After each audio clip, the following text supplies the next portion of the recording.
There's a reason most museum basements are closed to the public. It's not space, it's not preservation, it's control. In 1856, farmers in the American Midwest began uncovering bones that didn't belong to any animal they recognized.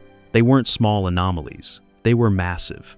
Femurs taller than men, skulls twice the width of a human chest, rib cages that could not belong to any known species. At first, newspapers reported it plainly, calmly, almost casually, because no one yet understood what they were looking at. But then something changed. By the late 1800s, the reports stopped. The bones disappeared, the museums went silent, and the story that replaced them was simple. Mistakes, misidentifications, hoaxes. Except the photographs still exist. The excavation logs still exist. The institutional correspondence still exists. And once you look at what was actually found and what happened immediately afterward, it becomes clear that America didn't forget its giants. They were deliberately buried. The story doesn't begin in a laboratory or a university archive. It begins in fields. In the middle of the 19th century, America was still being carved open by hand. Farms expanded westward, railroads cut new scars through the land, and riverbanks were dredged for canals. Every shovel turned up history: arrowheads, pottery shards, bones. Most of it was familiar, cataloged loosely as Indian remains, and moved aside without ceremony. But in 1856, something different started appearing.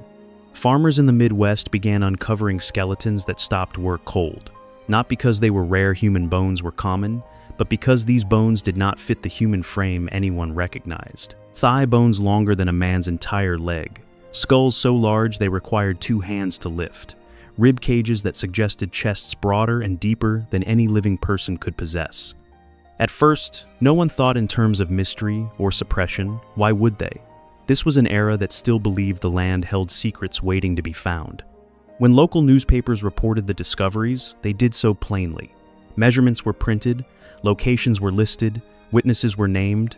There was no sensational language, no mythology, just confusion. Doctors were called to inspect the remains. Surveyors measured burial depths. In several cases, clergymen were present, noting the finds in church records as they would births or deaths. These were not fringe figures chasing legends. They were pillars of small communities, writing down what they saw because it seemed important, and what they saw kept repeating. The skeletons were not isolated anomalies. They appeared again and again across different states, unearthed by different people, under different circumstances. Yet the proportions were strikingly consistent. Height well beyond 7 feet, bone density far heavier than modern human remains, jaws that suggested powerful musculature, teeth worn flat, as if from a diet or activity no longer practiced. Most unsettling of all was where they were found. Many of the remains came from burial mounds, earthen structures that had already puzzled researchers for decades.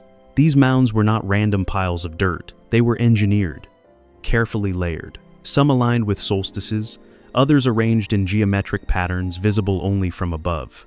Entire complexes stretched across miles, suggesting planning, labor coordination, and social organization far beyond what textbooks of the time credited to pre-colonial societies. The presence of unusually large skeletons within these mounds made the problem impossible to ignore, because it wasn't just about bones, it was about builders. If the people buried inside these structures were physically different, larger, stronger, anatomically distinct, then the mounds were not just cultural artifacts. They were evidence of a population that did not fit neatly into existing historical or biological frameworks, and that made people uneasy. At first, institutions leaned in. Museums requested specimens. Universities asked for detailed reports. Crates containing bones were shipped east, carefully packed and labeled. Handwritten tags recorded where they were found, how deep, and alongside what objects. Copper tools, stone implements, carved artifacts suggesting symbolic or ritual significance. The tone of correspondence from this period is telling. It isn't dismissive. It's curious, cautious, but engaged. Scholars debated whether these remains represented an extinct race, a lost civilization, or an earlier form of humanity. There was no consensus, but there was interest. That interest didn't last. By the late 1860s, the language began to shift. Terms like exaggeration and misinterpretation appeared more frequently. Measurements were questioned. Witnesses were described as untrained. Skeletons were reclassified without re-examination.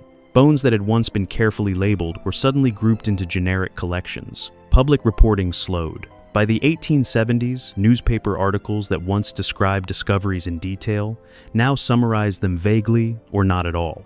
By the 1880s, the tone had hardened. Earlier reports were referred to as frontier folklore. The idea of unusually large ancient humans was framed as a mistake of an unscientific past. And yet, the discoveries did not stop. Farmers continued to uncover oversized skeletons. Construction crews continued to break into burial sites. Railroad cuts continued to expose layers of human occupation far older than anyone expected. The land kept revealing the same uncomfortable pattern. But now, the response was different. Instead of documentation, there was removal. Instead of study, there was silence. Bones were taken away without public comment. Mounds were leveled under development projects. Reports were filed internally, if at all. The same institutions that once eagerly collected evidence now expressed no interest in discussing it. What changed? The answer lies not in the bones themselves, but in the timing. This period coincided with the professionalization of science in America. Anthropology and archaeology were becoming formal disciplines. Universities were standardizing curricula. Museums were shaping public understanding of human history. With that came the need for coherence. Human origins had to make sense. They had to be linear, predictable, progressive.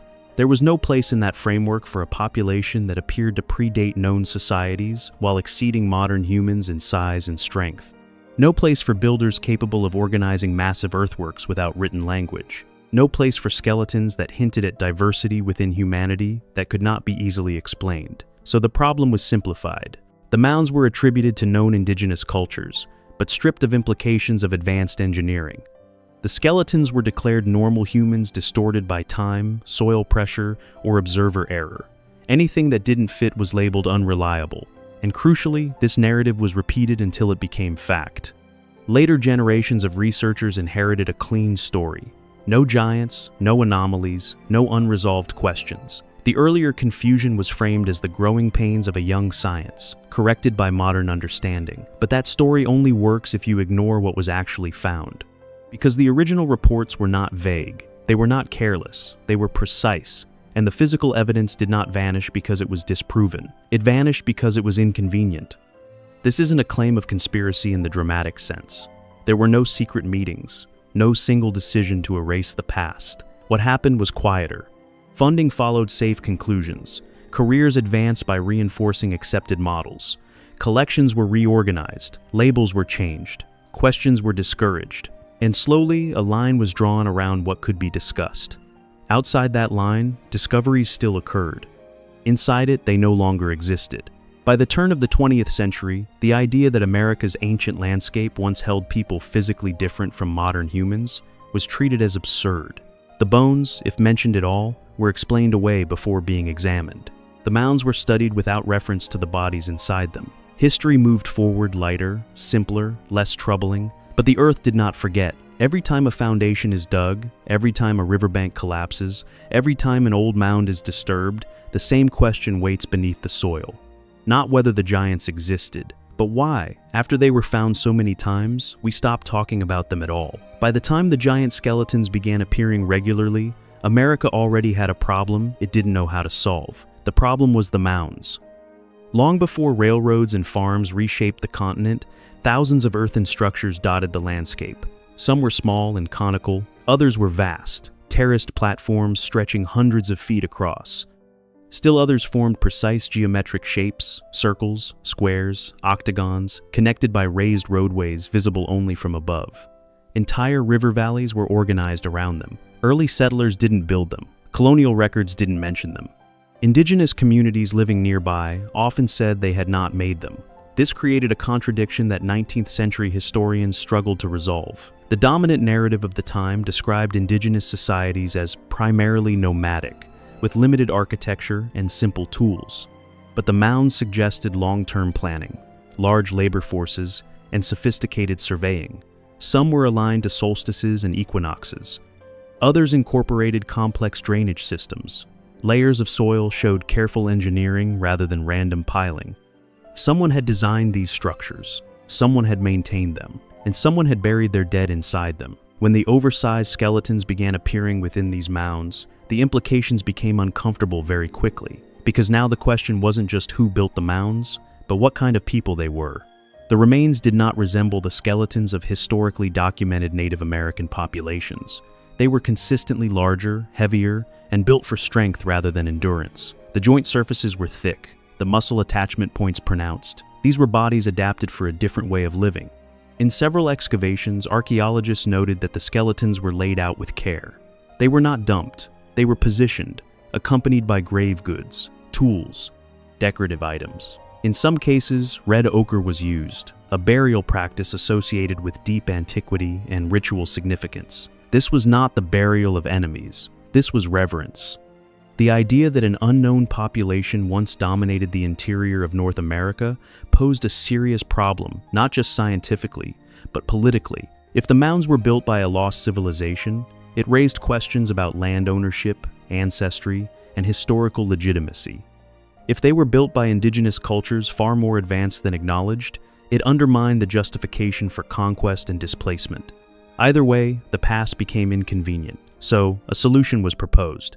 The mound builder hypothesis suggested that the mounds were constructed by an extinct race that predated all known Native American tribes. This allowed historians to admire the structures without granting credit to living peoples. It placed the builders safely out of reach, gone, erased, no longer relevant. For a time, this explanation satisfied everyone, until the skeletons complicated it again, because the bodies in the mounds did not look like a vanished mythological race. They looked real. They were tangible, measurable, physical, and worse, they appeared too recent. Stratigraphic layers suggested some burials were not ancient beyond memory, but part of a civilization that had existed within a time frame disturbingly close to recorded history. Not Ice Age relics, not prehistoric shadows, but people whose world had ended more recently than anyone wanted to admit. This is where the narrative began to tighten. Researchers started redefining what counted as evidence. Skeletal height thresholds were quietly adjusted. Bones that didn't fit expected proportions were described as pathological acromegaly, gigantism, deformity, despite appearing repeatedly across unrelated sites. Individual explanations were stretched to cover population-level patterns. The mounds themselves underwent a similar transformation. Rather than marvels of engineering, they were reframed as simple accumulations of earth built gradually over time. Alignments were dismissed as coincidence. Geometry was reinterpreted as happenstance. The scale of coordination required to build them was minimized. What had once been mysterious became mundane, not because new evidence had clarified the picture, but because clarity was required. As cities expanded and infrastructure projects accelerated, many mound complexes were destroyed outright. There was no public outcry, no national effort to preserve them. They were in the way, and increasingly they were embarrassing. Each mound flattened, removed a question from the landscape. Each skeleton quietly reclassified, removed another. By the late 19th century, the official position had settled into something firm and final. The mounds were built by ancestors of modern indigenous peoples, using simple means over long periods of time. There was nothing unusual about the skeletons, nothing anomalous about the burials, nothing left to investigate, but this position relied on selective memory. Because early excavation notes, those written before the narrative hardened, told a different story. They spoke of construction techniques that required planning beyond seasonal effort, of remains that did not resemble local populations, of tools and artifacts that suggested specialization and hierarchy. These records didn't disappear. They were simply no longer cited. The mounds became objects without people. The skeletons became measurements without context, and the builders became abstractions. This separation was crucial. Once you remove the human reality from the structures, you can explain them however you like. And once you explain them simply enough, you can close the book. But the land itself resisted that closure. Because even as the story settled into textbooks, discoveries continued to surface outside the academic spotlight, outside the curated narratives. A farmer here, a construction crew there, a local doctor measuring bones that didn't match what he'd been taught. Each discovery raised the same quiet question, not who built the mounds, but why the answer had already been decided before all the evidence was examined. And that question was far more dangerous than any skeleton ever could be. By the time the 20th century began, the problem was no longer the evidence. It was the framework. American science had changed. What was once a loose collection of curious scholars had hardened into institutions with rules, hierarchies, and expectations. Anthropology and archaeology were no longer exploratory disciplines. They were professionalized, credentialed, standardized, and standardization came with boundaries. Certain conclusions were acceptable, others were not. The giant skeletons, the anomalous burials, the unsettling implications of the mounds, these no longer represented puzzles to be solved. They represented liabilities, because science, like any institution, does not exist in isolation. It relies on funding, on public trust, on alignment with broader cultural narratives. And by the late 19th century, a very specific story about humanity had taken hold. Humans evolved slowly. Progress was linear. Civilization advanced step by step toward the present. Anything that suggested regression, loss, or replacement threatened that story. The idea that a physically distinct population might have existed in North America before recorded history, one capable of large-scale construction and social organization, raised questions science was not equipped or willing to answer. So, instead of confrontation, there was accommodation. Measurements outside expected ranges were reinterpreted as individual abnormalities. A 7-foot skeleton was no longer evidence of a different population, but of a rare medical condition. When dozens appeared across multiple sites, the explanation didn't change. It simply repeated, context was stripped away. A skeleton found alone might be explained as an anomaly. A skeleton found among many others, all similar in size and form, should have prompted reevaluation. Instead, those groupings were broken apart administratively, cataloged separately, studied in isolation. Patterns dissolved not because they weren't there, but because they were never allowed to form. Museums played a crucial role in this quiet shift. In the late 1800s, museum collections grew rapidly. Specimens arrived faster than they could be displayed. Storage rooms filled with crates, labeled only by region or date. Decisions had to be made about what was worth preserving, exhibiting, or studying further. And those decisions were not neutral. Items that supported prevailing theories were prioritized. Those that complicated them were sidelined, not destroyed, just deferred indefinitely. A bone placed in storage is effectively removed from discourse. It exists, but it does not speak. Over time, silence became policy. Young researchers learned quickly which topics advanced careers and which stalled them. Grant proposals avoided controversial interpretations. Peer review filtered out speculation. Journals favored safe conclusions that fit within accepted frameworks. This wasn't a conspiracy. It was convergence, a collective narrowing of vision driven by incentives, not orders. By the mid-20th century, the idea of ancient giants in America was no longer debated, it was dismissed outright. Not because it had been conclusively disproven, but because it had been classified as unscientific before the evidence was fully assessed. Once something is labeled unscientific, it becomes radioactive. No one wants to touch it. What makes this period especially revealing is how often critics attack the character of early discoverers rather than their data. Farmers were uneducated, doctors were provincial, surveyors were unreliable, measurements were sloppy, and yet these same individuals were trusted when documenting everything else, from land boundaries to public health records. Their credibility only failed when it conflicted with emerging doctrine. Even photographs weren't enough. When images surfaced showing oversized skeletons laid out beside excavation crews, the response was not to analyze them carefully, but to dismiss them broadly. Forced perspective, hoaxes, misinterpretation, the same explanations, repeated automatically, regardless of context. No individual case was examined deeply. They were rejected as a category. This is the moment where curiosity ends and belief begins. Because true skepticism does not begin with the conclusion. It begins with the evidence. But by this point, the conclusion was already set. The past had been simplified. Human variation had been narrowed. And history had been made safe. The most telling sign of this shift is what happened to the mounds themselves. Instead of being preserved as sites of inquiry, many were destroyed without documentation. Construction took precedence. Development erased complexity. Entire complexes were leveled with minimal study, their contents removed or discarded without public record. If there was nothing unusual inside them, there was no reason to save them. And if there was something unusual, all the more reason not to look too closely. By the time modern archaeology matured, the landscape had already been stripped of much of its evidence. What remained was fragmented, sanitized, and framed by decades of assumption. This is how knowledge is lost, not through dramatic suppression, but through quiet consensus. Once a subject is deemed settled, questions become unwelcome. Once questions are unwelcome, evidence becomes invisible. And once evidence is invisible, absence is mistaken for proof that there was never anything there at all. But absence, in this case, was manufactured. The giants didn't disappear because they were disproven.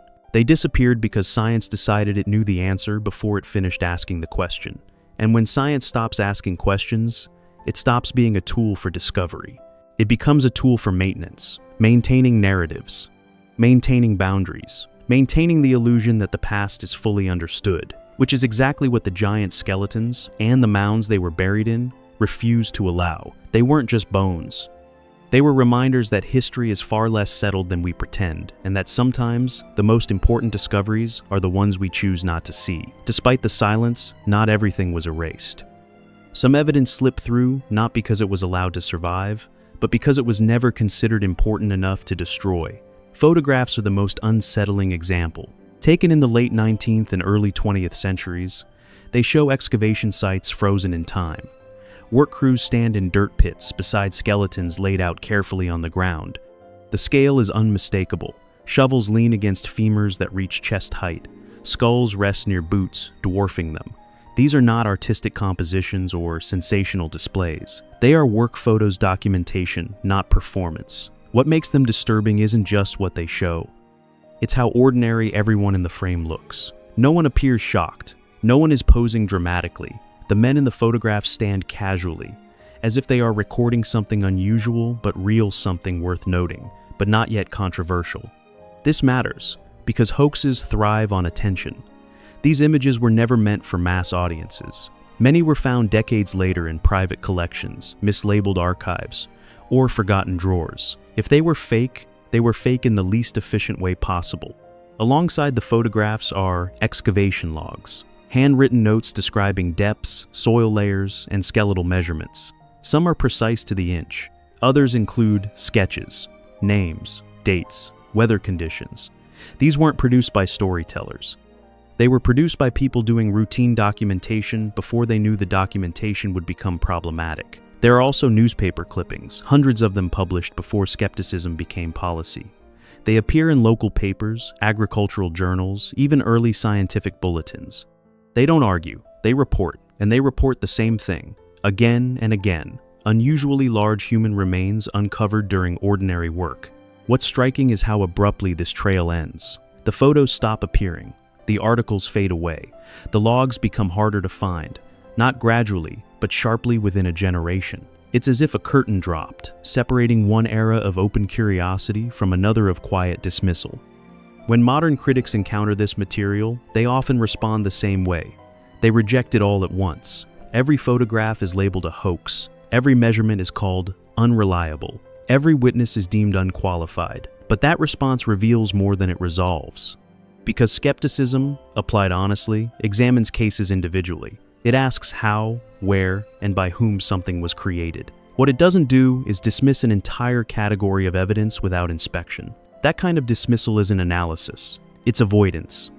Especially when the evidence comes from a period before the narrative was settled, before there was a clear incentive to exaggerate or fabricate.